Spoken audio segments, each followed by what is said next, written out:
السلام عليكم شباب تانية ثانوي، يا رب تكونوا بخير وكل عام وانتم بخير. ان شاء الله في الفيديو بتاعنا احنا هنراجع مع بعض على يونت 1 ويونت 2 عشان امتحان الشهر. زي ما انت متعود احنا هنعرض الجرامر بتاعنا، هنشرح الجرامر نعيده مع بعض كده ونسترجع الافكار بتاعته، وبعد كده نخش نراجع على الكلمات. الفيديو هيبقى طويل شوية، هنشرح وهنحل.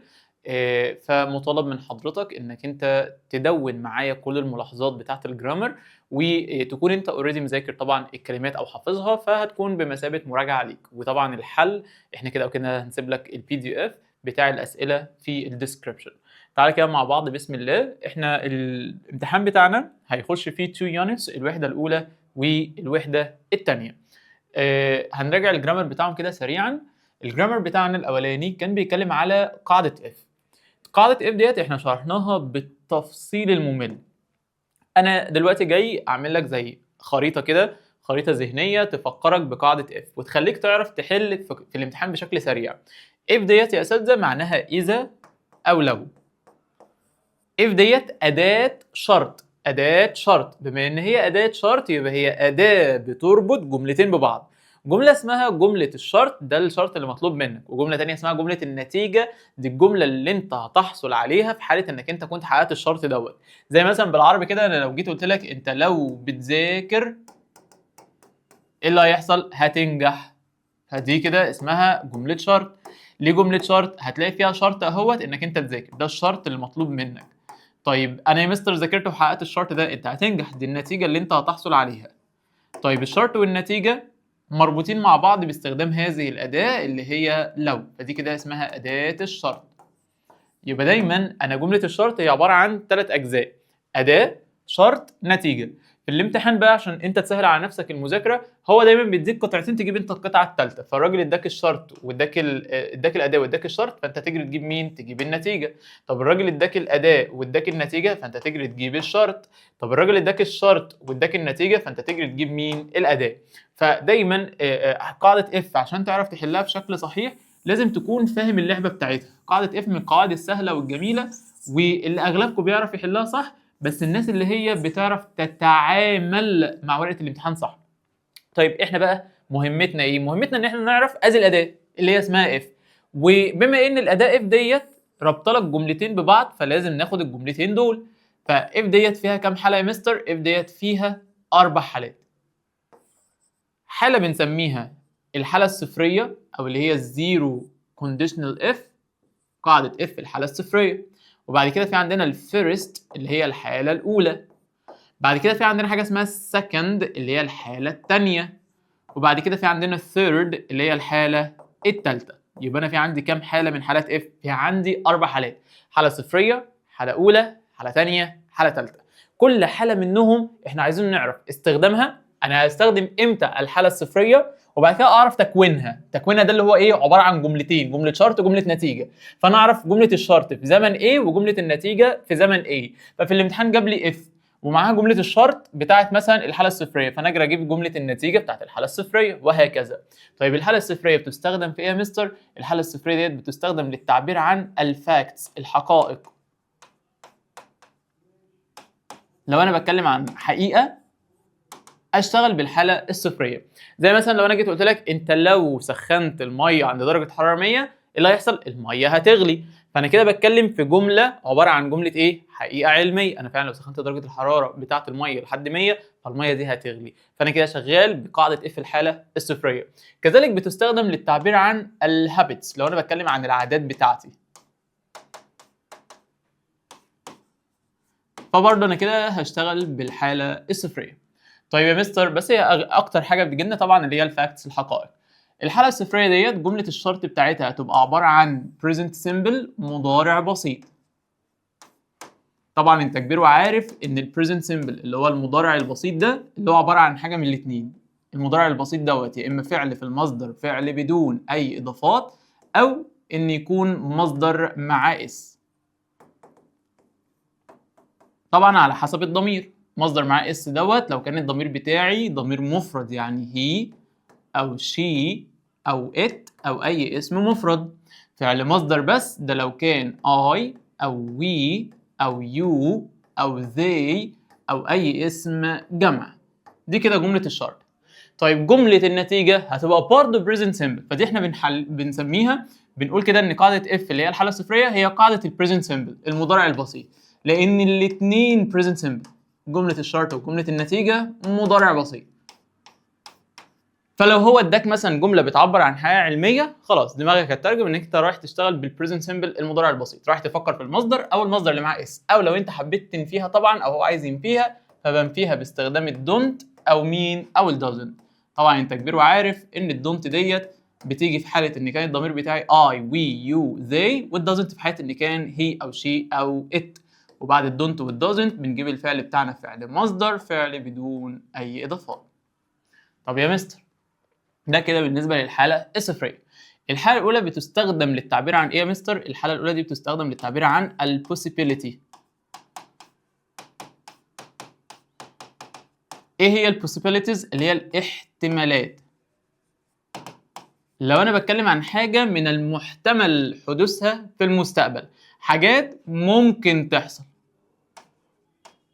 ممكن تحصل في المستقبل. زي مثلا لو انا جيت قلت لك انت لو بتشتغل كتير انت هتكسب فلوس كتير، فديت جمله شرط، بقول لك انت لو بتشتغل هتكسب فلوس كتير. طب هل ديت حاجه حقيقيه؟ يعني هل دي حاجه علميه؟ يعني هل انا فعلا لو رحت اشتغلت يا مستر هكسب فلوس كتير والنتيجه ديت 100% هحصل عليها؟ الاجابه لا. انت ممكن تشتغل كتير جدا في الاخر مثلا يبقى مثلا انت مكتوب لك رزق معين فتلاقي رزقك مثلا محدود او على قده. فمش شرط انك انت لما تشتغل كتير انك انت هتكسب فلوس كتير، لا انا بقول لك اشتغل كتير وممكن تكسب فلوس كتير. فاذا حاجه فيها ايه؟ فيها possibility. طول ما هي فيها possibility، فيها احتماليه كده ان هي ممكن تحصل وممكن ما تحصلش، يبقى انا كده في قاعده اف الحاله ايه؟ الحاله الاولى. يبقى الفرق بين الحاله الاولى والحاله الصفريه ان الحاله الصفريه هي حاجه علميه، انا لازم احصل على النتيجه 100%، احصل على النتيجه. زي المثال اللي احنا قلناه، انت لو سخنت درجه الحراره بتاعه الميه لحد 100 الميه هتغلي. هل في اي اوبشن تاني اصلا؟ يعني هل ممكن اسخن درجه الحراره بتاعه الميه لحد 100 وبعد كده الاقي الميه اتجمدت مثلا او الاقي الميه ما اتغلتش؟ لا مش منطقي، ما الميه هتغلي. ليه؟ لان ديت حقيقه علميه، دي حاجه هتحصل 100%. ولكن هنا مش لازم ان هي تحصل بنسبه 100%، انا بعمل الشرط ولكن النتيجه ممكن احصل عليها وممكن ما احصلش عليها. طيب ازاي بكون قاعده اف الحاله الصفريه؟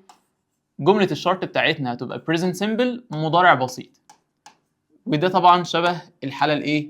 الصفريه. فيبقى الحاله الاولى الحاله الصفريه والحاله الاولى مشتركين ان الاثنين present simple مضارع بسيط. كوما بقى هنا بعد البريزنت سيمبل هقوم جايب الفيوتشر اللي هو المستقبل. ولذلك الحالة الأولى بنسميها حالة المستقبل، عكس هنا الحالة الصفرية كنا بنسميها حالة المضارع البسيط. هنا حالة إيه؟ حالة الفيوتشر أو حالة المستقبل. طبعا المستقبل ده اللي هو باستخدام إيه أو بيكون تكوينه عامل إزاي؟ بيكون عبارة عن subject فاعل، بعد كده will، وبعد will بجيب الفعل بتاعي فعل مصدر، فعل بدون أي إضافات. في عندي هنا ملحوظة مهمة إن أنا ممكن أشيل will خالص وأحط إخواتها. من إخواتها كان، ممكن أشيل الكان وأقوم مستخدم يا أساتذة may كأخت ليهم تالتة. يبقى أنا ممكن في الحالة الأولى أقول كده أشتغل مضارع بسيط، بعد كده جملة النتيجة أشتغل بويل أو كان أو may. طيب ممكن أشيل جملة المستقبل خالص وأقوم حاطط مكان المستقبل جملة أمرية. جملة أمرية. إزاي جملة أمرية يا مستر؟ يعني هتلاقي الجملة اللي هي بتاعت النتيجة ديت تكون بادئة بالفعل على طول، الجملة بادئة بفعل مفيش فاعل، فتلاقي الجملة بادئة بالفعل والفعل دوت يكون فعل في المصدر، فعل بدون أي إضافات، وبعد كده طبعا باقي الجملة. أو ممكن يكون طبعا جملة أمرية منفية فتلاقي الجملة بتاعتك بادئة بمين؟ بادئة بالدونت أو اللي هي النيفر، وبعد الدونت والنيفر تجيب الفعل بتاعك فعل مصدر، فعل بدون اي اضافات. زي مثلا اجي اقول لك ايه؟ انت لو شفت علي اتصل عليا، فكده دي جمله الشرط اهيت، لو شفت علي. طيب ها هتعمل ايه؟ اتصل عليا، فديت جمله امريه. فبقول لك كده if you see علي، لو انت شفت الواد علي، if you see علي لو انت بتشوف علي، call me اتصل عليا. فكده الجمله بتاعتك بدات بكلمه call، ده فعل امر، فعل مصدر، فعل بدون اي اضافات. طيب ده كده بالنسبه للحاله الاولى او اللي احنا عايزين نعرفه في الحاله الاولى. تعالى كده نعرف مع بعض الحالة التانية شكلها عامل ازاي. الحالة التانية السكند conditional if، دي كده الحالة التانية. يبقى أنا عندي حالة صفرية، اعمل الخريطة دي معايا. عندي حالة أولى، بعد كده عندي حالة تانية. الحالة التانية جملة الشرط بتاعتها بتبقى عبارة عن past simple، ماضي بسيط. ومن هنا تبدأ الاختلافات طبعا انت كبير وعارف ان الباست سيمبل الماضي البسيط ده اللي هو عبارة عن فعل في التصريف الكام؟ فعل في التصريف التاني. طب هي اصلا الحالة التانية دي بتعبر عن ايه؟ دي بتعبر عن التخيلات. لو انا بتكلم عن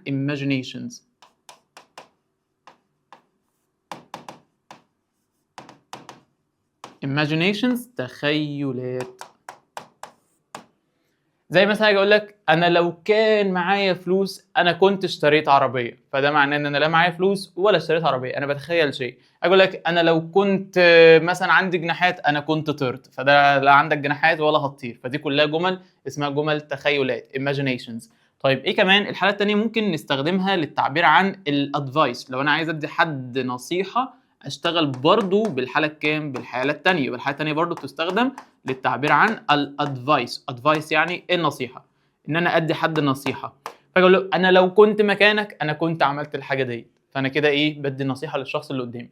طب بكونها ازاي؟ زي ما قلنا بعد اف اجيب الباست سيمبل الماضي البسيط اللي هو عباره عن فعل في التصريف الكام؟ الثاني، كوما. الناحيه الثانيه هنقوم جايبين ادي السبجكت الفاعل بتاعنا، وبدل ما احنا كنا شغالين بالويل هنقوم شغالين بالوود، وبعد الوود اقوم جايب الفعل بتاعي فعل مصدر، فعل بدون اي اضافات. يجي واحد يقول لنا بس انا ممكن يا مستر اشيل وود، نقول له ممتاز يا ولد، نشيل وود ونحط مين؟ نحط اخواتها اللي هي could او should لو انا كنت شغال بقى كنصيحه، او might اللي هي الماضي من كلمه may. تمام؟ فاجي اقول لك كده مثلا if I were you، انا لو كنت مكانك I would study hard. I would study hard كان زماني مذاكر باجتهاد. اجي اقول لك مثلا if I had money، انا لو كان معايا فلوس I would buy a new car، انا كنت اشتريت عربيه. if I studied hard، انا لو كنت ذاكرت باجتهاد I could pass my exam، انا كنت زماني عارف اعدي امتحاني. فدي كلها حاجات بتعبر عن السكند كونديشنال اف اللي هي قاعده اف الحاله الكام؟ الحاله الثانيه. يبقى تاني كده قبل ما نخش على الثيرد كونديشنال اف اللي هي قاعده اف الحاله الكام؟ الثالثه، ودي الاخيره. تعالى كده سريعا نعيد مع بعض الحالات اللي احنا خدناها. تاني كده احنا قلنا مع بعض قاعده اف ديت هي دايما رابطه لك، اف ديت رابطه لك جملتين ببعض. جمله اسمها جمله شرط، جمله اسمها جمله نتيجه. انت لازم تعرف ايه اللي بيجي مع اف، وهو بيديك جمله وانت تجيب الجمله الثانيه. قاعده اف الحاله الصفريه قلنا كده دي قاعده اسمها قاعده البريزنت سمبل، المضارع البسيط. الراجل اللي لو اداك مضارع بسيط انت تجري تجيب مضارع بسيط. طب الحاله الصفريه دي بتستخدم للتعبير عن ايه؟ لو انا كاتب الجمله بتاعتي اصلا عباره عن فاكت، حقيقه علميه. لو جمله حقيقه علميه يبقى انا كده قاعده اف الحاله الصفريه.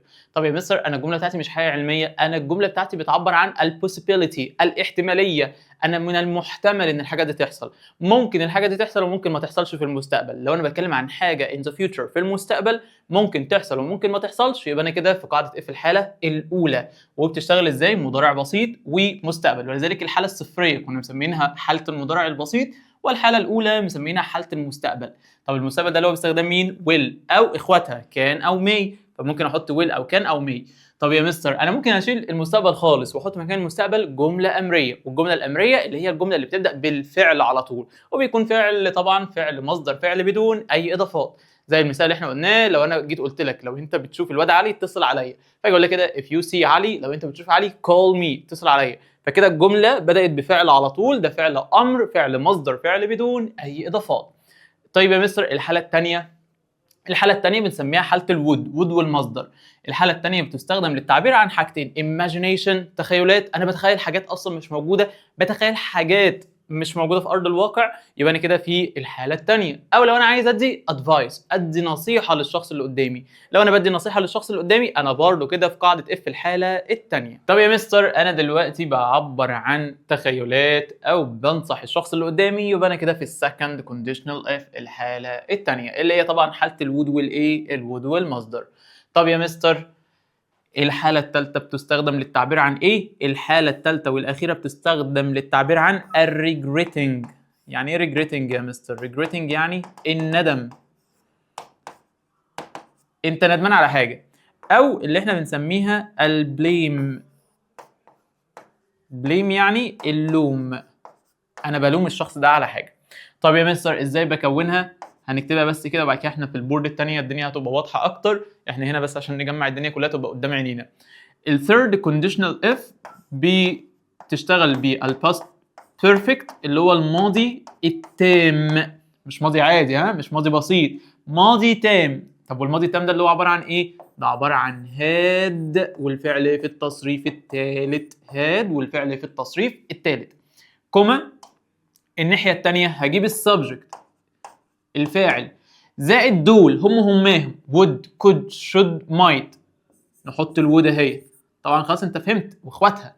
طيب بعد الwould هل هجيب مصدر؟ قال لك لا، هتقوم جايب بعد الwould have والتصريف الثالث. وركز بقى عشان مهمه قوي قوي قوي. الحاله الثالثه الثيرد كونديشنال اف هي عباره عن past perfect ماضي تام، والناحيه الثانيه would have والبي بي. عكس الحاله الثانيه السكند كونديشنال اف كانت past simple وليس perfect، وكانت الناحيه الثانيه would والمصدر مش would have والبي بي. طيب من اكتر الحاجات اللي بتجيلنا وبتكون فيها مشكله معاك انت في الامتحان يا مستر، لو الراجل اداني subject، بص بقى دي شويه نوتس كده مهمه قوي، دي نوتس كده ملاحظات مهمه جدا. لو الراجل يا مستر اداني السبجكت هاد وبعد هاد قام اداني نون، نون يعني اسم، هل ده ماضي تام؟ قال لك لا ده مش ماضي تام. انا عشان اقول ان ده ماضي تام لازم يكون هاد وراها تصريف ثالث. طب يا مستر لو اداني هاد بس ما اداناش تصريف ثالث، يبقى انت كده في الباست سيمبل، في الماضي البسيط، يبقى ده كده باست سيمبل. بما ان ده باست سيمبل يبقى انت كده في قاعده ايه في الحاله الكام؟ الحاله الثانيه. طيب بص للحركه دي، طب لو اداك بقى هاد ونون فانت هتجري تختار مين؟ هتجري تختار وود والمصدر،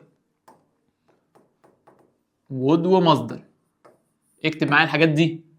طيب الملحوظه الثانيه، لو اداني سبجكت وهاد وبعد هاد قام اداني التصريف الثالث، الف مبروك عليك، يبقى هو ده الماضي التام. هنا كده هاد جه وراها تصريف ثالث، يبقى انا كده ده كده باست بيرفكت. وطالما ده باست بيرفكت ماضي تام يبقى انت كده في قاعده اف في الحاله الكام؟ الثالثه. طب يا مستر هاجري اختار ايه؟ يلا هتجري تختار would have والبي بي. ما تيجي نشوف سؤال عليها. مثلا لو الراجل جه اداك وقال لك if I had، لو انا if I had a lot of money، انا لو كان معايا فلوس كتير، كوما I not a new car، انا كنت اشتريت عربية جديدة. يا ترى I would buy ولا I would have bought؟ بص كده هنحلها ازاي؟ هقول لك الاول مشكله زمايلك بيقوموا جايين هنا، هو بالنسبه له اي هاد في الجمله ده ماضي تام، فيقول لك if I had، بس يا مستر في هاد، يا ابني يعني هتعمل ايه؟ يقول لي يا مستر بما ان في هاد انا كده ماضي تام يعني حاله ثالثه. نقول له يخرب عقلك يا واد ايه اللي انت بتعمله ده؟ لو في هاد مش لازم الهاد دي تبقى ماضي تام، الهاد دي تبقى ماضي تام في حاله واحده لو جه وراها ماضي تصريف ثالث past participle. طب انا هنا بيقول لك ايه؟ if I had a lot of money، انا لو كان معايا فلوس كتير I not a new car، انا كنت اشتريت عربيه جديده. فالهاد هنا جاي وراها النون، جاي وراها اسم، بما ان جاي وراها اسم يبقى انت كده هاد دي تصريف تاني، بما ان هاد دي كده تصريف تاني يبقى انت كده بتتكلم في الماضي البسيط.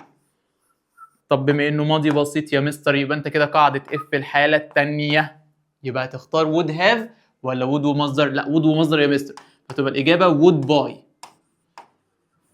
فتبقى كده الجمله ايه؟ if I had a lot of money، انا لو كان معايا فلوس كتير I would buy a new car، انا كنت اشتريت عربيه جديده، يبقى هي دي الاجابه. طيب اداك نفس السؤال بس لعب معاك شويه، قال لك ايه؟ if I had if I had a lot of money، انا لو كان معايا فلوس كتير I not a new car، بنفس الاختيارات مش هغير فيها حاجه. فوانت بتحل هنا تقول لي يا مستر في هاد ده ماضي بسيط، يقول لك يا واد انت ايه الذكاء ده؟ يخرب عقلك شاطر، دي هاد ماضي بسيط ازاي ودي كانت ماضي تام؟ يخرب عقلك ما ينفعش، هاد هنا كان وراها نون فده كان تصريف تاني فده ماضي بسيط، بس هاد هنا دي يا مستر جاي وراها هاد اهيت، يعني في 2 هاد ديت التصريف الثالث هي دي البي بي، وهاد الاولى دي هي دي بتاعت الماضي التام. يبقى انا لو اداني هاد وتصريف ثالث يبقى انا كده باست بيرفكت ماضي تام. بما ان انا باست بيرفكت يبقى انا قاعده اف في الحاله الثالثه، فهاجي اختار would مصدر ولا would have بي بي؟ would have بي بي، فساعتها اقول لك كده I would have bought. I would have bought، انا كان زماني شاري عربيه جديده. ده كده بالنسبه لي اول ملحوظه. طيب يا مستر ممكن بقى يلعب معانا في الوود نفسها، وده بيحصل كتير. احنا كده قلنا ده لو لعب معايا في الباست سيمبل والباست بيرفكت، اداني هاد بس وراها ناون ده باست سيمبل، اداني هاد والبي بي يبقى ده الباست بيرفكت، اداني هاد وناون اجري اختار وود ومصدر، اداني هاد والبي بي يبقى انا باست بيرفكت يبقى هاجري اختار وود هاف والبي بي. طب يا مستر تخيل معايا كده ان الراجل ده اداني وود هاف وناون، ناون يعني اسم. لو اداك would have وراها نون يبقى دي مش الwould have بتاعت الايه؟ بتاعت الحاله الثالثه، ده ديت الwould والمصدر. يبقى انا كده في الحاله الكام؟ في الحاله الثانيه. يبقى لو اداني would have ونون انا كده حاله ثانيه، فهاجري اختار past simple ماضي بسيط. يعني هاجري اختار فعل في التصريف الكام؟ الثاني. طب يا مستر لو الراجل اداني would have والبي بي لو جه ورا الوود هاف بي بي تصريف ثالث يبقى انا كده في الحاله الكام؟ في الحاله الثالثه، ده كده تصريف ثالث. بما ان الراجل اداني وود هاف تصريف ثالث يبقى انا كده حاله ثالثه، يبقى ساعتها هاجي اختار الباست بيرفكت الماضي التام اللي هو عباره عن هاد والبي بي، ده كده عباره عن هاد والبي بي. بس لو اداني وود هاف وناون يبقى انا باست سيمبل، فهاجي اختار فعل في التصريف الكام؟ الثاني. يبقى انا دي كده حاله ثالثه ودي كده حاله ثانيه، دي حاله ثالثه. الملاحظات دي قاتله، الدرس كله سهل في اول سبوره، يجي بقى يلعب معاك هنا ويلعب معاك في البورد اللي قبليه اللي هي بتاعت ايه؟ الفرق بين الماضي البسيط والماضي التام. لو اداني هنا هاد وهنا هاد وتصريف ثالث، يبقى تاني كده دي الخريطه بتاعتنا، دي اللي انت هتذاكره وده اللي انت لازم تكون عارفه زي اسمك. رقم واحد لازم تكون قاعده اف حاضره في ذهنك كده، اف حاله صفريه اولى ثانيه ثالثه، مضارع بسيط مضارع بسيط مضارع بسيط مستقبل، ماضي بسيط would والمصدر، ماضي تام would have والبي بي. طب خلصنا الخريطه ديت وبقت حاضره في ذهننا باستخدام كل حاله، حاله صفريه حقائق علميه، حاله اولى احتمالات في المستقبل، حاله ثانيه لو بدي نصيحه او بتخيل، حاله ثالثه لو انا بندم على حاجه او لو انا بلوم حد على حاجه. اخش على الملاحظات، الفرق بين الهاد لوحدها هاد ونون وهاد والبي بي، ويا ترى دي اختار ايه ودي اختار ايه. طيب لا ده ممكن يلعب معايا في الناحيه الثانيه، ممكن يديني وود هاف والنون فساعتها اختار ماضي بسيط. طب لا ده ممكن يديني وود هاف والبي بي فساعتها انا كده اشتغل بالماضي التام. تمام. تعال نخش على الجزئيه اللي بعديها اللي هي حالات حذف الاف. امتى اشيل الاف واستخدم ايه؟ هناخد حاله حذف الاف للحاله الثانيه والحاله الثالثه، دي اللي هي السكند conditional if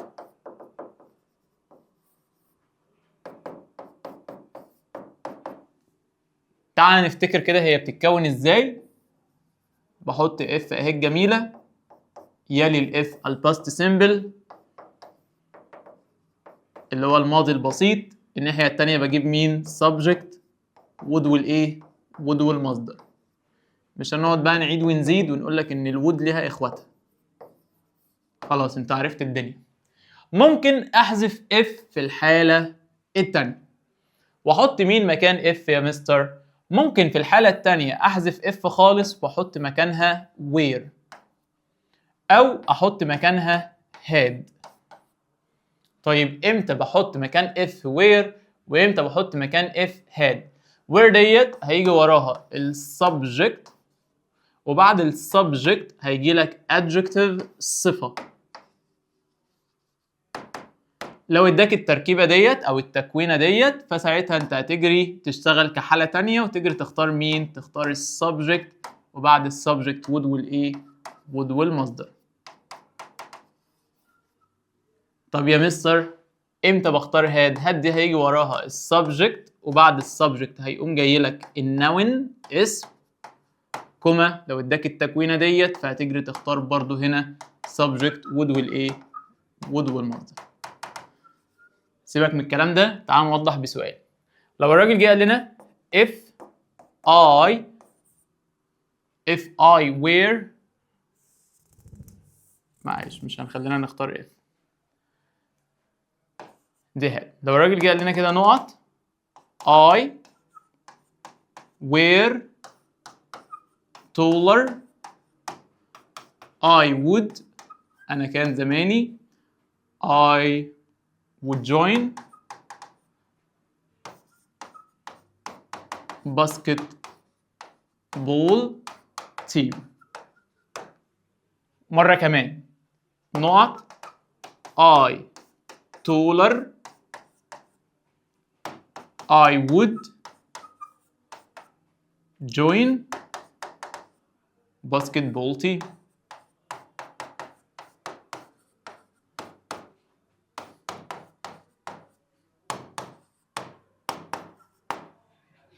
طيب واحدة كمان، لو جه قال لك نقط I a lot of money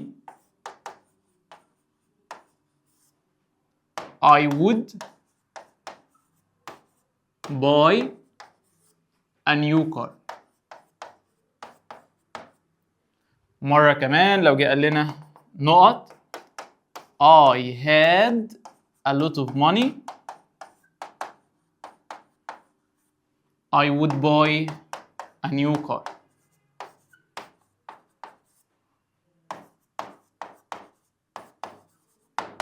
بص كده، فأول سؤال للأسف في معظم زمايلنا هو بالنسبة له كلهم if، يعني هو كله if، تمام؟ بس عشان تبقى أنت مميز طبعا هو مش كلهم if، في حاجات منهم if وحاجات لأ. الراجل هنا بيقول لك إيه؟ نقط I were taller I would join the basketball team. الراجل اداك would والمصدر، حلو قوي، يبقى أنا كده قاعدة if في الحالة الكام؟ الحالة التانية، صح كده؟ أرجع للجملة ديت، لقيت الجملة بما إن هي حالة تانية يعني المفروض أختار باست سيمبل، ماضي بسيط، فلقيت وير ديت ده فعل في التصريف الكام؟ التاني، ده ماضي بسيط فعلا يا مستر. يبقى الراجل اداك الجمل كاملة، اداك ده ماضي بسيط واداك ده مين؟ would والمصدر، يبقى أنت كده if عادي جدا. بقول لك إيه؟ if I were taller، أنا لو كنت طويل I would join the basketball team، أنا كان زماني التحقت بالفريق بتاع الباسكتبول. فاداني ماضي بسيط would والمصدر، دي جمل كاملة، يبقى أنا كده قاعدة if. حلو. طب بص هنا بقى، not I taller I would join basketball team. يا مستر ده اداني would والمصدر، حلو قوي، بس لقيت في الجمله ديت دي مش باست سيمبل. امال دي جمله ايه يا مستر؟ دي adjective، دي صفه، صفه اهي. فهل ينفع اقول if I taller؟ ما ينفعش، اصل عشان احط if لازم اجيب ده باست سيمبل، لازم اجيب ده ماضي بسيط، فالراجل ما اداكش الماضي البسيط، فبما انه ما اداكش جمل كامله، ما اداكش الماضي البسيط والراجل اداك الصفه، يبقى انت هنا مش هتحط اف، هتحط حد غير اف، وديت حاله حذف الاف. طب يا مستر تولر دي صفه، تاخد الوير ولا تاخد الهاد؟ لا دي تاخد الوير، فساعتها اقول لك ايه؟ where I taller I would join basketball team. لو انا كنت طويل انا كنت التحقت بالفريق بتاع الباسكتبول، هي نفس المعنى. طب السؤال اللي بعديه، not I a lot of money، انا فلوس كتير. مفيش فعل، انت لو جيت ترجمتها ترجمه حرفيه I a lot of money، انا فلوس كتير، تمام؟ مفيش كلمه املك، مفيش كلمه امتلكت، المفروض كانت الجمله ايه؟ لو انا كان معايا فلوس كتير، صح كده؟ فهنا مفيش فعل، فبما ان مفيش فعل يوداك النون على طول، يبقى انت كده هتشتغل بالهاد. فاجي اقول لك ايه؟ had I a lot of money، لو انا كنت امتلك المال الكثير. ويبقى ديت كده حاله حذف ايه؟ الاف في حاله وجود النون، في حاله وجود الاسم. طيب بص بقى اللي تحتيها، نقط I had a lot of money، الراجل هاد اهي، اداك الماضي البسيط، طالما اداك الماضي البسيط يبقى انت كده في قاعده مين؟ قاعده اف، تمام؟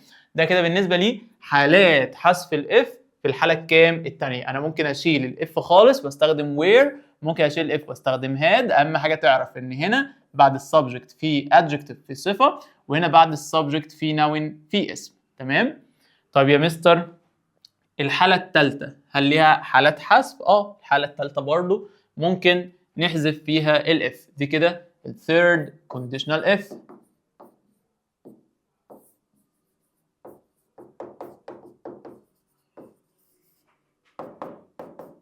احنا عارفين ان قاعده اف الحاله الثالثه عباره عن ايه؟ بحط الاف اهوت، وبعد الاف بجيب الباست بيرفكت اللي هو الماضي التام، كوما الناحيه الثانيه بقوم جايب السبجكت الفاعل ومعاها الوود طبعا، وبعد الوود بنقوم جايبين الهاف، وبعد الهاف بجيب البي بي اللي هو الفعل في التصريف الكام الثالث. طيب انا ممكن احذف اف، ممكن اشيل اف دي خالص. طيب بحط ايه يا مستر مكانها؟ قال لك في الحاله الثالثه ممكن نحذف اف ونحط هاد. ايه ده؟ طب ما احنا في الحاله الثانيه شلنا اف حطينا هاد برضه. نقول لك لا، بس هنا في فرق. هنا بعد الهاد هيجي لك السبجكت، كان هناك في الحاله الثانيه بعد السبجكت بجيب نون، ولكن هنا بعد السبجكت هجيب فعل في التصريف الثالث. التكوينه ديت بتيكوال كلمه اف زائد الباست بيرفكت. تمام. كوما الناحيه الثانيه مش هنغير فيها حاجه، هتبقى سبجكت وود والايه؟ وود هاف والبي بي. would have والبي بي. تعال ناخد سؤال عليها. لو الراجل جه قال لك نقط I had a lot of money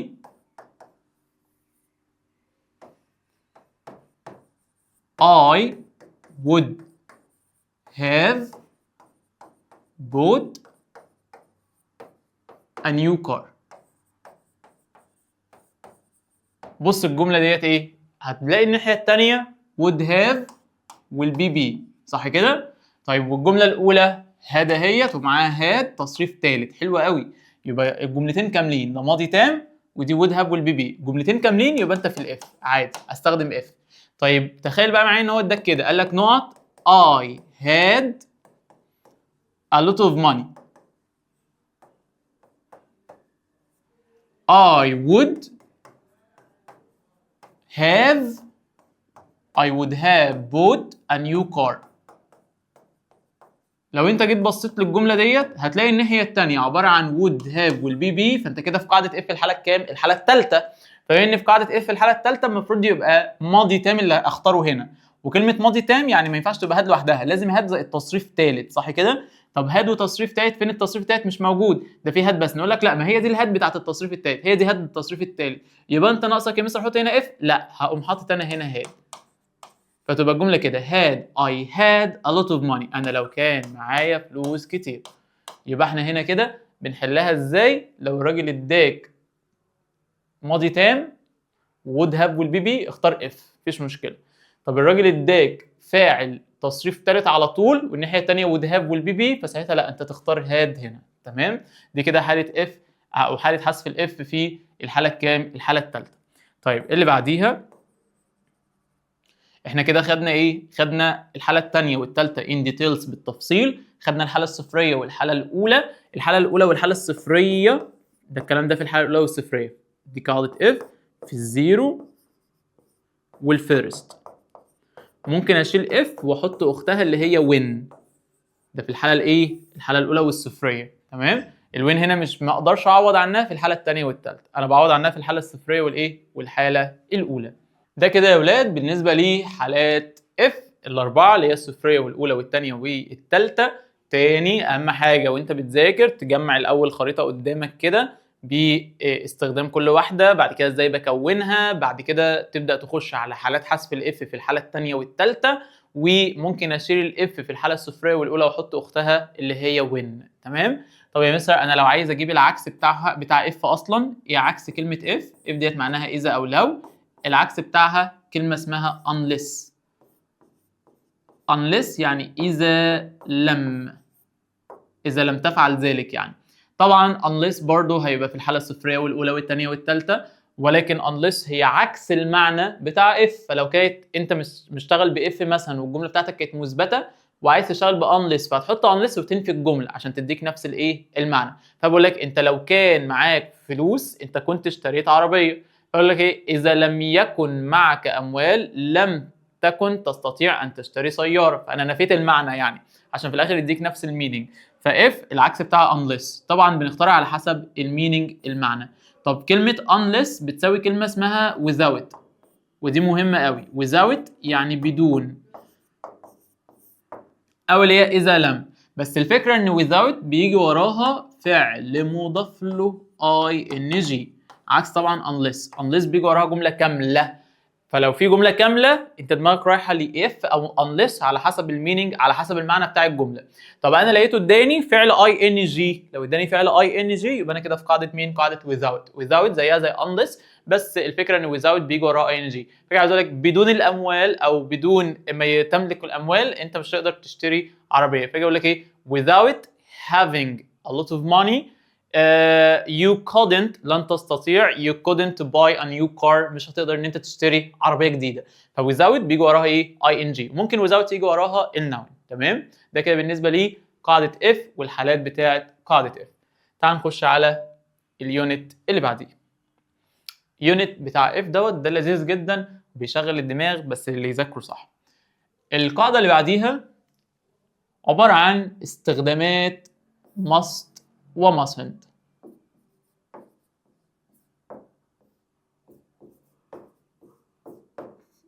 طبعا انت كبير وعارف ان must معناها يجب ان، و mustn't معناها لا يجب ان. في استخدامات ل must و mustn't لازم نكون عارفين. اول استخدام ل must و mustn't ان احنا بنستخدمها للتعبير عن ال general rules. كلمة general rules معناها قواعد عامة. لو أنا قاعدة حكومية، حاجات تخص الحكومة والحكومة هي اللي بتكلمنا، فالحكومة ديت بتدي الجنرال رول اللي البلد كلها ماشية عليها. فبما إن ديت جنرال رول، قاعدة عامة البلد كلها ماشية عليها، فديت تسمى أو بنستخدم فيها must و mustn't. ده طبعا عكس القواعد بتاعت المؤسسات. يعني المدرسة مش بتدي جنرال رول، دي المدرسه بتدي قوانين. الرولز اللي المدرسه بتديها لك هي قوانين خاصه بالمدرسه بس كده، خاصه بالمكان. فلو قانون خاص بالمكان ده مش جنرال رول، دوت رول خاص بمؤسسه او بمكان، فدوت مش بشتغل بيه بماست وماسنت. ولكن الماست والماسنت ده للجنرال رولز، القواعد العامه اللي هي من الاخر يعني بتاعه الحكومه، اللي هي اي حاجه تخص الحكومه. زي ممنوع تدخن جوه المستشفى، ده جنرال رول، ده الحكومه هي اللي قايله كده. الحكومه تقول لك ممنوع تركن صف تاني، فده جنرال رول.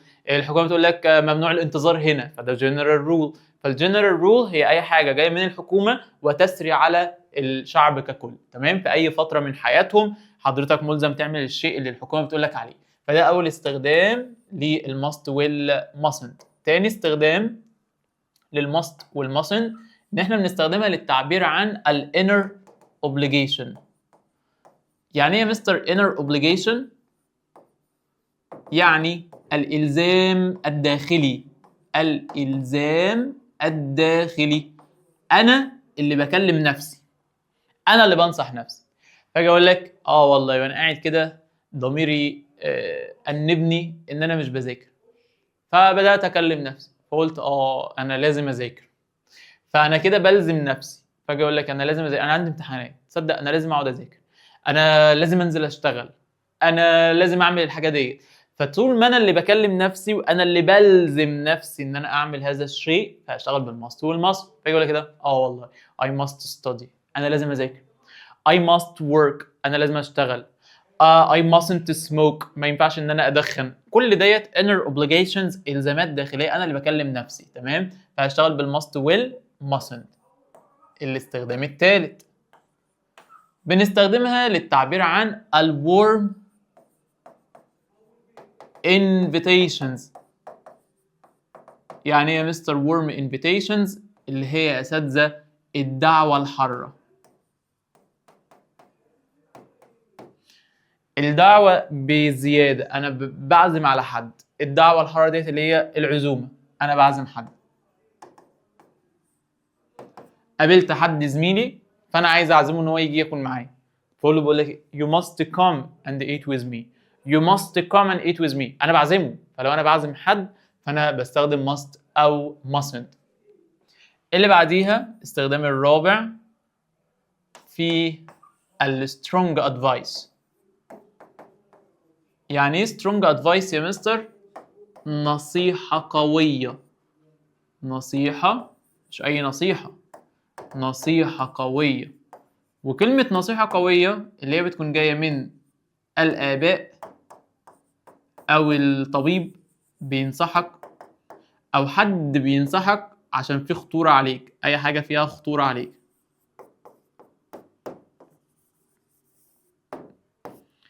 باباك لو بيكلمك، مامتك بتكلمك بتنصحك، فتشتغل بالماست والماست. ده أهلك اللي بيكلموك. هيقول لك كده باباك هو اللي داخل يكلمك وعايز يقول لك أنت لازم تذاكر. بينصحك صحيح، بس هي مش أي نصيحة، دي سترونج أدفايس. هي ليها عقاب لو أنت ما ذاكرتش، في متابعة. فيقول لك كده باباك هو اللي بيكلمك يقول لك you must study، أنت لازم تذاكر، مش هيقول لك should اللي احنا عارفينها من زمان، لأن should ديت معناها نصيحة عادية، تذاكر أو ما ذاكرت أنت مش فارق معايا أصلا. فاجي يقول لك كده you should study، أنا كصديق ليك يا ابني لازم تذاكر، بنصحك يا ابني you should study، نصيحة عادية. فذاكرت خير وبركة، ما ذاكرتش مش فارقة معايا، مش هروح أعاقبك يعني. بس باباك لو بيكلمك فيقول لك لا you must study، انت لازم تذاكر، دي مش اي نصيحه، ده انا يا ابني ابوك اللي بيكلمك. طيب نفس الكلام الدكتور لو هو اللي بيكلمك فبيديك نصيحه، بس مش اي نصيحه، انت لازم تمشي ورا او تسمع كلام الدكتور. فيقول لك مثلا الدكتور ايه، ما ينفعش توقف العلاج ده غير لما ترجع لي.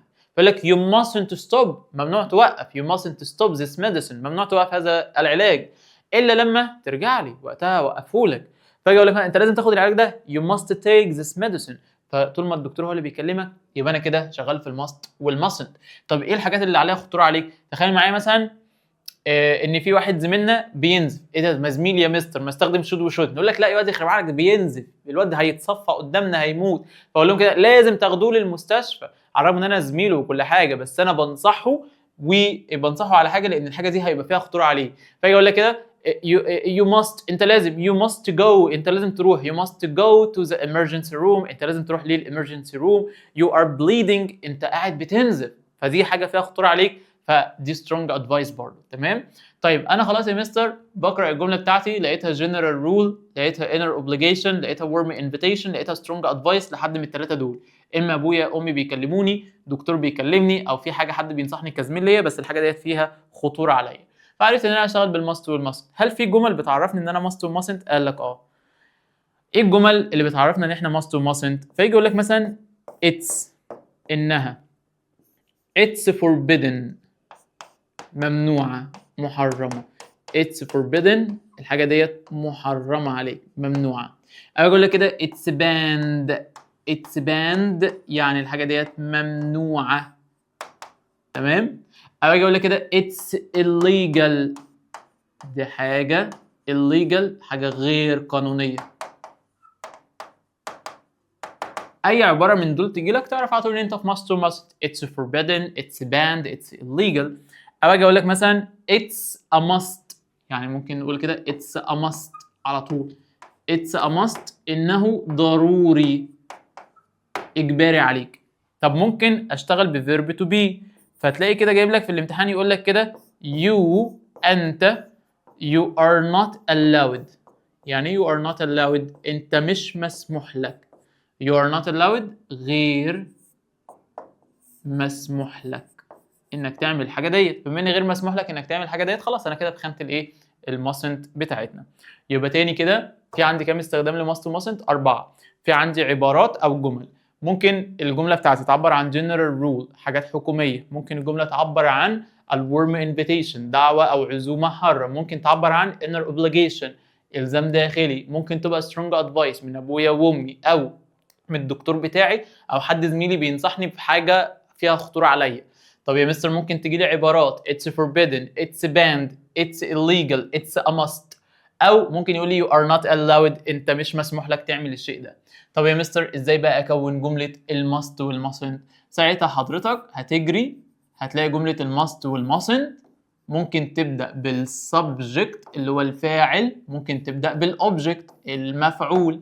لو جملة بدأت بفاعل يبقى دي كده جملة معلومة يعني جملة اكتف، ولو بدأت بالمفعول يبقى دي كده جملة مجهولة يعني جملة باسيف. لو الجملة بتاعتك معلومة فهتجري تشتغل بالماست أو الماسنت، وبعديها هتقوم جايب الفعل بتاعك الأساسي، فعل في المصدر، فعل بدون أي إضافات. كلام جميل جدا. طب يا مستر تخيل الجملة بدأت بالمفعول، هتجري برضو تشتغل بالماست أو الماسنت، بس قبل ما تجيب المصدر ده تقوم جايب كلمة بي، وبعد بي البي بي اللي هو الفعل في التصريف الثالث. زي مثلا لو أنا عايز أقول لك أنت يجب أن تطيع القانون، فاجي اقول لك كده ده حاجه general rule، او اجي اقول لك ممنوع انك انت تكسر القانون، فاجي اقول لك كده you mustn't، ممنوع يا ابني. you mustn't break، ممنوع تكسر. you mustn't break the law، ممنوع تكسر القانون. طب عايز اقول لك القانون لا يجب ان يكسر، فاقولها ازاي؟ the law، القانون ماله القانون؟ mustn't، ممنوع. the law mustn't be، بعد كده التصريف التالت من كلمة break broken، يقول لك the law mustn't be broken، القانون لا يجب أن يكسر. فهنا اشتغلت ب mustn't be تصريف تالت، لأن الجملة بتاعتك بدأت ب the law، و the law ده object مفعول به، فإذا الجملة دي جملة passive، جملة مجهول. ولكن هنا بدأت بيو، فاليو ده السبجكت الفاعل، وساعتها الجملة دي تبقى جملة active، جملة معلوم. تمام كده يا ولاد؟ ده بالنسبه لاستخدام ماست وماسنت بدنيا لذيذه جدا وسهله قوي. تمام. طبعا ممكن في الامتحان يديك ايه؟ يديك الجمله ويسالك، يقول لك هي الجمله دي بتعبر عن ايه؟ يا ترى general rule inner obligation، ولا ديت warm invitation، ولا دي strong advice؟ فيجي يقول لك مثلا الجمله دي you mustn't break the law، دي بتعبر عن ايه؟ دي general rule يا مستر. طب اجي اقول لك مثلا I must study، يبقى دي بتعبر عن ايه؟ inner obligation. يجي يقول لك كده you must come and eat with me، انت لازم تيجي وتاكل معايا، يبقى دي بتعبر عن warm invitation. يجي يقول لك كده your dad advise you، باباك بينصحك you must study، انت لازم تذاكر، يبقى دي ايه؟ دي strong advice. تمام. يبقى ممكن يسالك في الميننج، يسالك في المعنى، وطبعا ممكن في الغالب يجيب لك برضو ان الجمله تبدا ب object مفعول عشان يسالك في البي والبي بي، اللي هي البي والتصريف الكام؟ البي والتصريف الثالث. اللي بعديها بعد استخدامات الماست والماسنت بنخش على قاعدة تانية اللي هي قاعدة النسيسيتي. النسيسيتي اللي هي الضرورة. بتستخدم في ايه الضرورة؟ أنا مضطر أعمل الحاجة ديت. هي برضو بتستخدم للتعبير عن الرولز، القواعد والقوانين، بس مش قواعد وقوانين عامة، مش جنرال رول. هي بتبقى رولز، قواعد وقوانين، ولكنها لها علاقة أو ريليتد ل بليس، مكان. زي مثلا القواعد بتاعة المدرسة، هي برضو ليها هنا ايه؟ الضرورة ديت للقوانين والقواعد زي اللي هناك، بس الفكرة ان هنا القوانين والقواعد ديت مرتبطة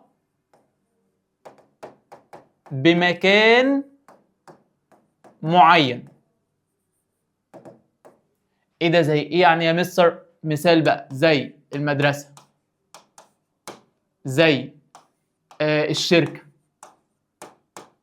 شركة انا شغال فيها، مدرسة انا مقيد فيها، فالشركة المدرسة حاطة شوية قوانين، السنتر التعليمي حاطط شوية قوانين، فديت قوانين الطالب لازم يلتزم بيها، العامل لازم يلتزم بيها، بس ما هي الجنرال رول. ده قوانين مؤسسة انت شغال فيها، انت ملتزم انك انت تعملها، بره المؤسسة خلاص ما لهاش لازمة. قوانين مرتبطة بمكان معين. فطول ما القانون مش جاي من سلطة، مش جاي من البلد هي اللي بتكلمك، يبقى ده مش جنرال رول، ده قانون متعلق ببليس، بمكان انا ملتزم ان انا اعمل الحاجه ديت طول ما انا جوه المكان، بره المكان خلاص مش فارقه معايا. تمام. طيب ايه كمان بتستخدم للتعبير برضو عن الاوبليجيشن، الالزام، بس مش inner obligation، ده الزام عام، مش انا بقى اللي بلزم نفسي، ده الزام جاي لي من بره. ايه الزام عام ده؟ يعني الزام خارجي. زي مثلا لبس المدرسه اللي احنا لسه اتكلمنا عليه، انا مش بنصح نفسي او انا مش بجبر نفسي ان انا البسه في المدرسه، لا، المدرسه ديت حاجه علينا كلنا. المدرس بيكلمني انا لوحدي؟ لا، ده المدرس بيكلمنا كلنا، فبيقول لنا يا جماعه انتوا كلكم مضطرين ان انتوا تذاكروا، لازم تذاكروا.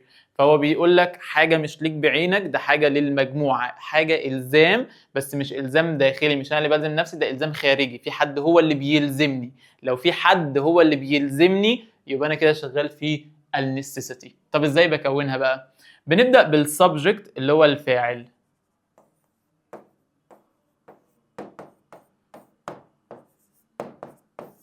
وبعد الفاعل بقوم جايب يا ولاد يا have to. طبعا انت كبير وعارف ان have to بتساوي كلمة need to. وطبعا ال have to ديت بتيجي لو كان الفاعل بتاعك I أو we أو you أو they أو أي اسم جمع.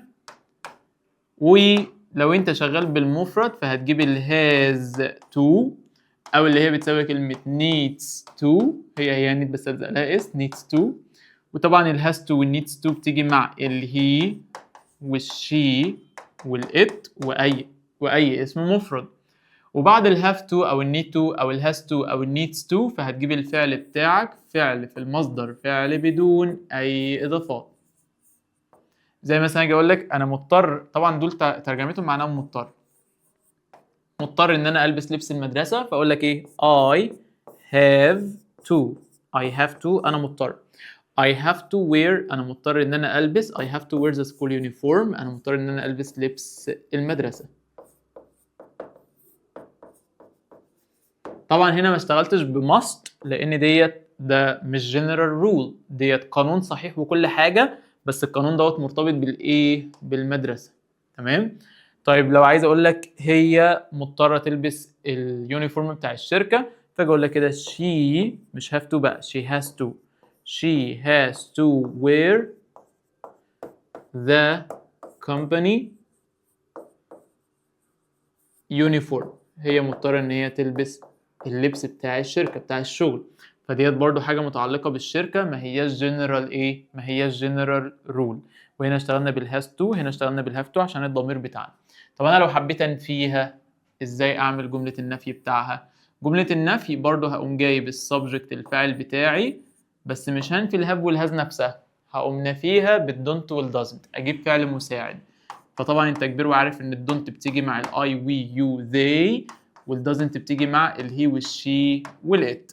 وبعد الدونت والدازنت هتقوم جايب هاف تو فقط. في حالة النفي بجيب هاف تو بس، مش هقدر في حالة النفي اجيب مين؟ الهاز تو، والهاز تو دي ما بتجيش في النفي.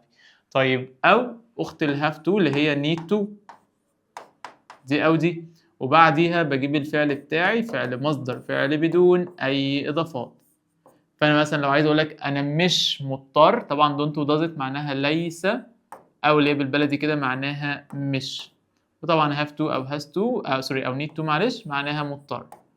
فانا عايز اقول لك انا مش مضطر البس اليونيفورم، فاقولها ازاي؟ اجي اقول لك كده I don't have to انا لست مضطر. I don't have to wear انا مش مضطر ان انا البس the school uniform انا مش مضطر البس لبس المدرسة. طب عايز اقول لك هي مش مضطرة تلبس اليونيفورم، فبرضه نفس الكلام هقوم قايل لك she doesn't هي ليست، she doesn't have to ما ينفعش اقول لك she doesn't has to، بقول لك she doesn't have to wear the uniform هي مش مضطرة تلبس اليونيفورم. ده كده بالنسبة للنفي. طب ممكن ننفي بطريقة تالتة، ممكن اقوم جايب السبجكت الفاعل، بص بقى ركز في النفي ده، وبدل الدونت دازنت اشيلهم خالص وانفي النيد نفسها، يبقى اسمها نيدنت. بس لو هتنفي نيدنت بنفسها فساعتها مش هتجيب التو معاها، مفيش حاجه اسمها نيدنت تو، هقوم جايب الفعل بتاعنا فعل مصدر على طول وراها. فانا ممكن بقول لك ايه، بدل ما اجي اقول لك I don't have to wear the school uniform، او اجي اقول لك ايه I needn't wear انا لست بحاجه لارتداء. I needn't wear the school uniform I needn't wear، فشلت الدونت وفي نفس الوقت شلت حرف الجر تو، I needn't wear على طول. تمام. طب لو انا حبيت بقى اخلي الضروره ديت في زمن الماضي يبقى اسمها past necessity. الباست necessity تافهه جدا، ضروره في الماضي، بدل ما اجي اقول لك انا مضطر عايز اقول لك انا كنت مضطر زمان، كنت مضطر اعمل كده، فهبدا بالسبجكت الفاعل زائد، بدل ما انا كنت شغال بالهاف هاز لا هجيب الماضي بتاعهم، يبقى اسمها ايه؟ had to. وبعد الهاد تو برضه هيجي لك الفعل بتاعك فعل مصدر، فعل بدون اي اضافات. فلو عايز اقول لك انا كنت مضطر اعمل كده فاقول لك I had to wear انا كنت مضطر ان انا البس I had to wear the school uniform انا كنت مضطر ان انا البس لبس المدرسة. طيب عايز انفيها سهلة برضو، هتقوم حاطط السبجكت بدل ما انا كنت شغال بالدونت doesn't او منفيها باستخدام مين؟ الديدنت. والديدنت ديت ده النفي بتاع الماضي، والديدنت هيجي وراها برضو have to. في حالة النفي ما بيجيش غير have to او طبعا اخت الهاف اللي هي need to، وبعدها بيجي لك الفعل بتاعك فعل مصدر فعل بدون اي اضافات. فلو عايز اقول لك انا ما كنتش مضطر البس اليونيفورم فاجي اقول لك كده years ago سنوات قديمه جدا عدت I didn't have to انا ما كنتش مضطر. او مثلا عايز اقول لك انا ما كنتش مضطر اشتري حاجه امبارح فاجي اقول لك I didn't have to buy more bread yesterday I didn't have to buy more bread yesterday انا ما كنتش مضطر ان انا اشتري خبز امبارح وانا ما اشتريتهوش، ده معناه ان انا ما اشتريتهوش. تمام؟ ده كده بالنسبه لي النيسيسيتي. طب هل في جمل للنيسيسيتي زي جمل الماست كده؟ تعال نكتبها هنا كده. في عندي جملتين ممكن يجي لك في الامتحان يقول لك it's necessary على طول it's necessary او يجي يقول لك it's a necessity.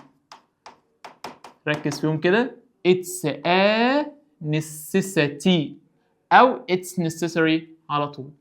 ده بالنسبة لي الجمل اللي بتعرفك ان انت في جملة الضرورة.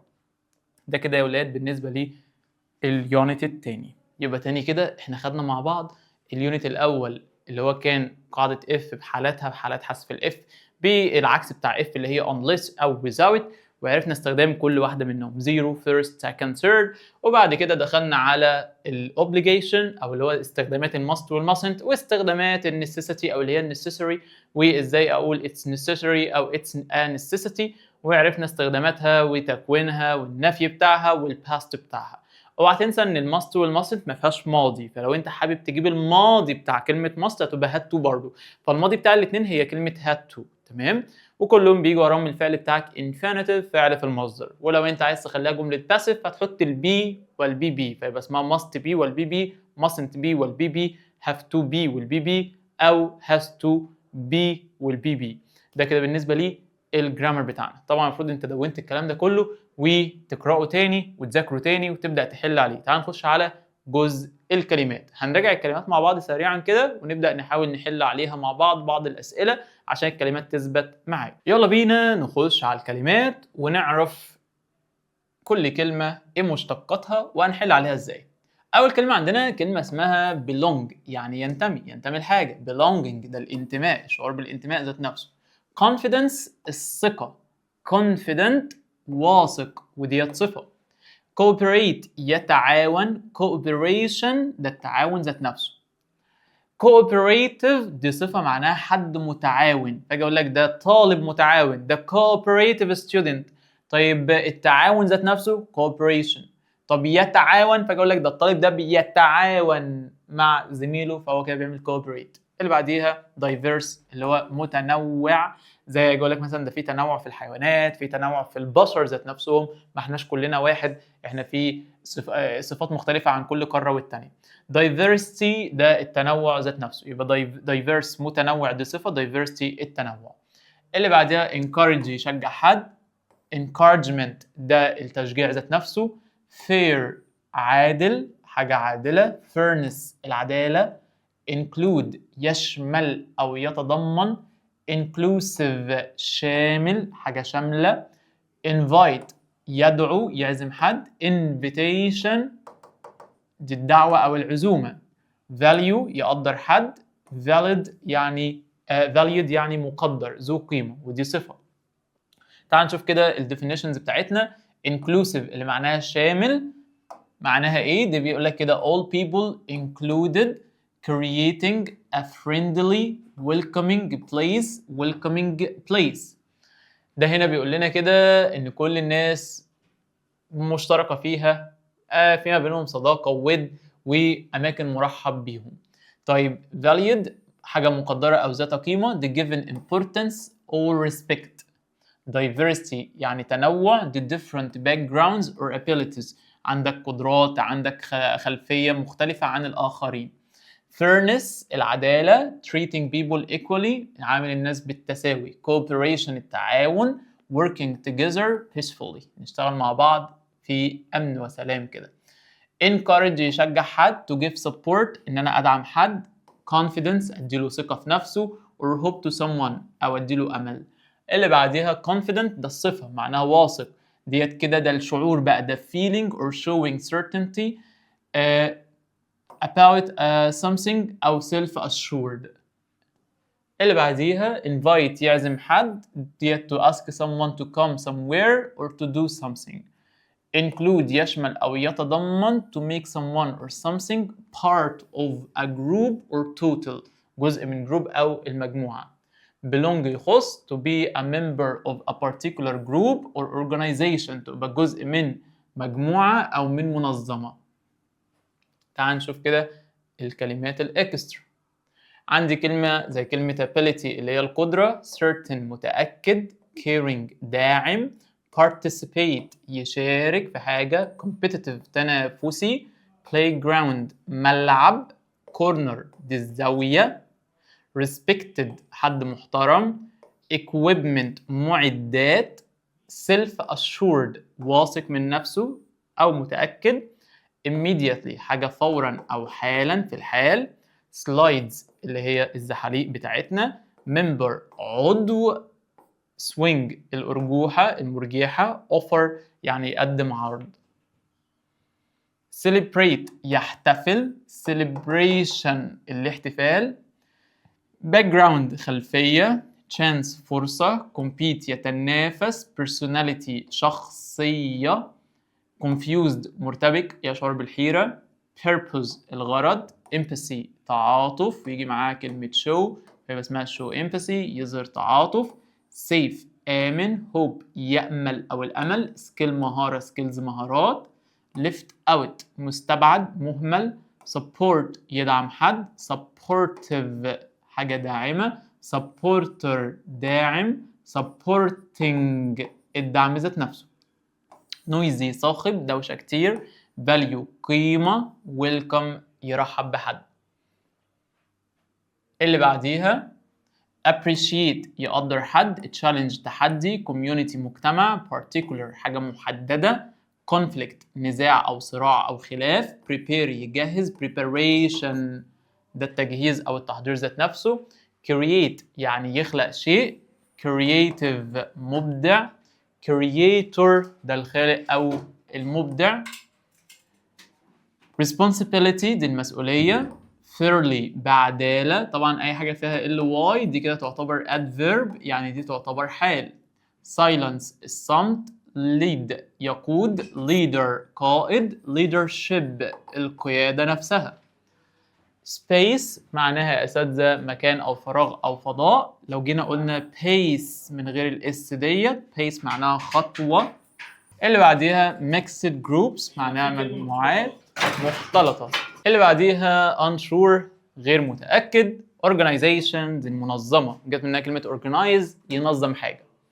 اللي بعديها السينونيم والانتونيم ديت للقراءة، ليس إلا، وديت كلها حاجات اللي هي اللي احنا خرجناها من الكلمات اللي قرأناها. تعالى مع بعض كده نحل بعض الأسئلة على الكلمات. أول سؤال عندنا بيقول لنا the students felt a strong sense of not when they all worked together اشتغلوا كلهم مع بعض to clean the school garden عشان ينظفوا الجاردن اللي هو الجنينة بتاعتهم. يبقى sense of conflict community society minority هتبقى طبعا sense of community. اللي بعديها the great not in our school means we learn about many different traditions بنتعلم different traditions تقاليد مختلفة عادات مختلفة. يبقى احنا كده the great diversity التنوع اللي في المدرسة مش كل الطلبة واحد يعني. A truly not school event has activities suitable for every student. بيقول لنا a truly ايه كده school event حدث مدرسي has activities فيها أنشطة suitable for every student مناسبة لكل طالب. يبقى دي كده ايه inclusive شاملة حاجات كتير. inclusive school event.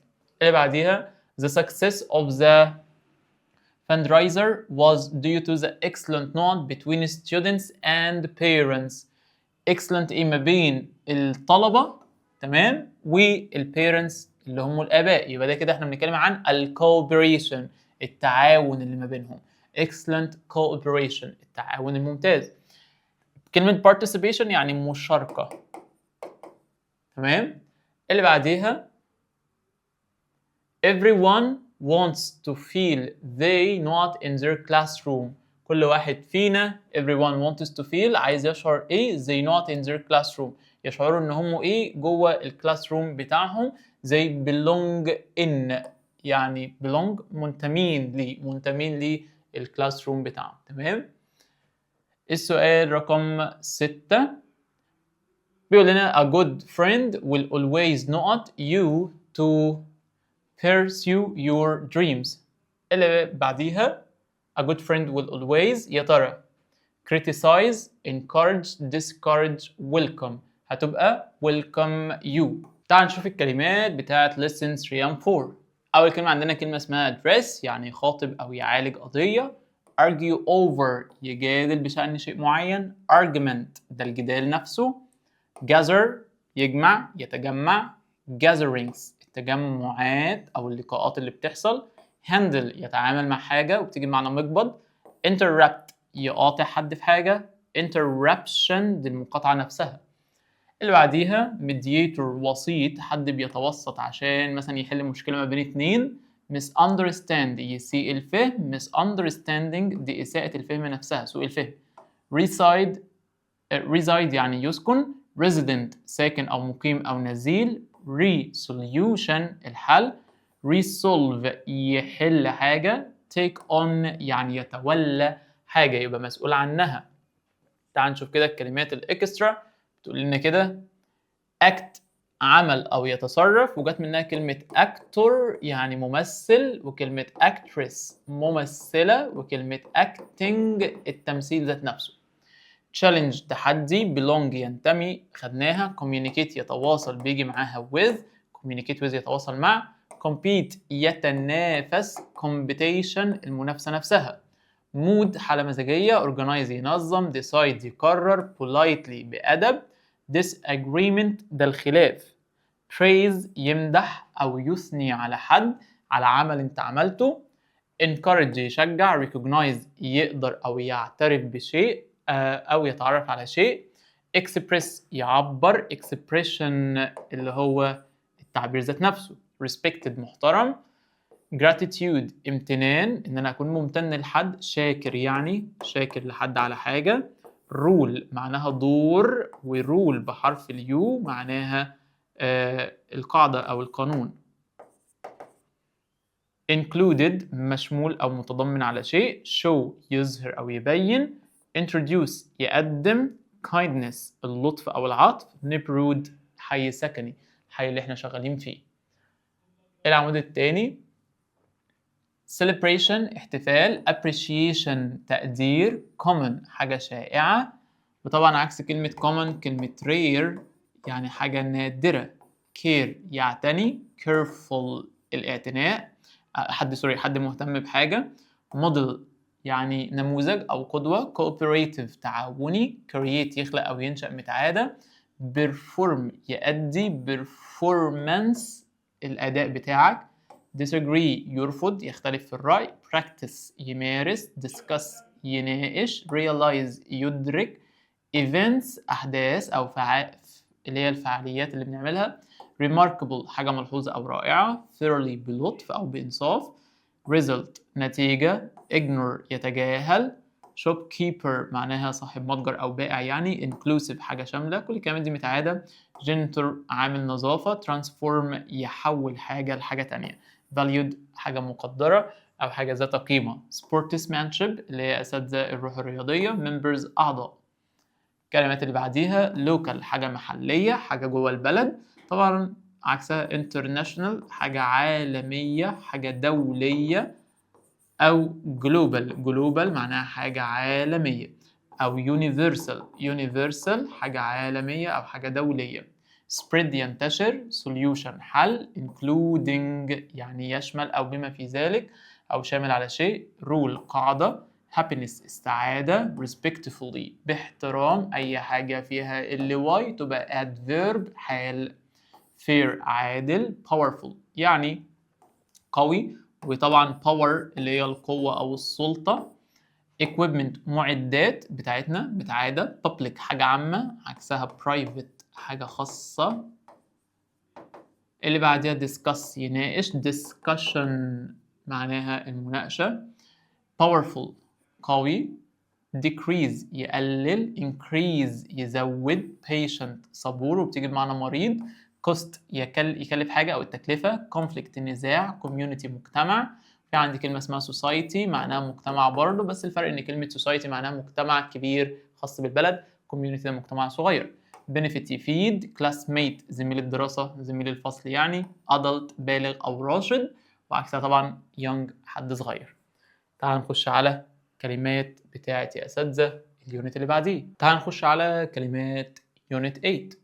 أول كلمة عندنا كلمة اسمها access اللي هي يصل إلى حاجة أو حق الوصول لشيء معين، أنت عندك الأحقية إنك تصل لهذه المعلومات.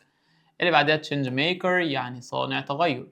determination عزيمة وإصرار. determine يعني يحدد حاجة أو يقرر حاجة، يعزم على شيء.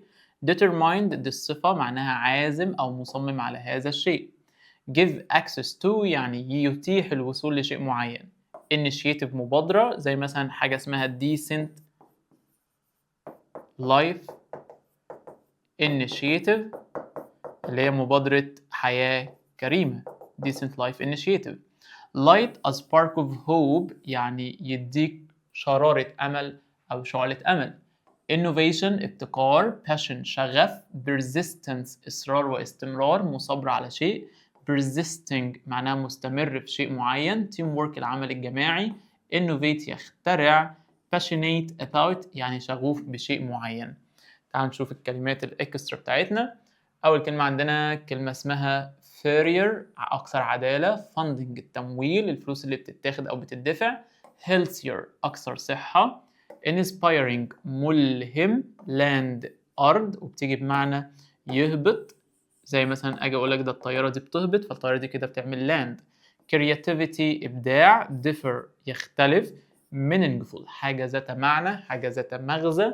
اللي بعدها farmer فلاح أو مزارع. goal هدف، وطبعا بتيجي معاها كلمة score a goal يعني يحرز هدف. household منزل. invent يخترع. invention اختراع. inventor مخترع. limited حاجة محدودة. dangerous خطير جت منها كلمة danger ده الخطر ده النون. اللي بعدها difficulty صعوبة. movement الحركة.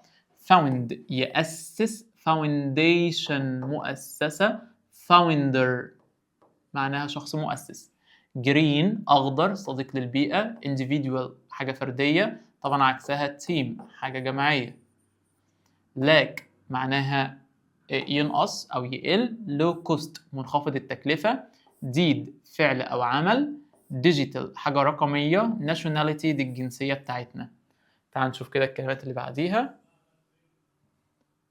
ordinary معناها حاجة عادية، ولو جيت قلت لك extraordinary يعني دي حاجة مميزة. positive إيجابي عكسها طبعا negative سلبي. responsibility مسؤولية. solution حل. unused حاجة غير مستخدمة. electronic waste اللي هي النفايات الإلكترونية. water filtering تنقية المية. endangered مهدد بالانقراض. vision الرؤية. system نظام.